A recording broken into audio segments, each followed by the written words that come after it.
আচ্ছা অনন্যা, আমরা এখানে এক্সেলের ভালো একটা সূত্র ডাটা ভ্যালিডেশন। তো আমরা দেখতে পাচ্ছি serial number, name of the student এবং মার্কসের ঘরেতে আমরা ক্লিক করি, তাহলে পরে দেখতে পাবো এখানে লেখা আছে যে এন্টার মার্কস বিটুইন 30 থেকে 100, 30 থেকে 100 মধ্যে যে কোনো নাম্বার আমাদেরকে লিখতে হবে। তো আমরা তো এখানে কোনো 20 লিখি, দিয়ে এন্টার মারি, তো কি হবে, রং দেখাচ্ছে এবং কারেক্ট ঠিক করতে বলছে। সেম যদি আমরা 30 থেকে 100 মধ্যে যে কোনো ওয়ার্ড লিখি, এন্টার মারি, তো নিচ্ছে।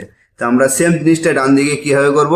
খুবই সোজা স্যার। ফার্স্টে মার্কিং এর ঘরটা সিলেক্ট করতে হবে, দেন ডাটা মেনুতে গিয়ে ডাটা ভ্যালিডেশন অপশন যেতে হবে, দেন এনি ভ্যালুতে গিয়ে এখানে হোল নাম্বার অ্যান্ড বিটুইনে মিনিমাম 30 অ্যান্ড ম্যাক্সিমাম 100। ইনপুট মেসেজে গিয়ে এখানে আমাকে মার্ক লিখতে হবে, মার্কস লিখতে হবে, দেন ইনপুট মেসেজে গিয়ে লিখতে হবে,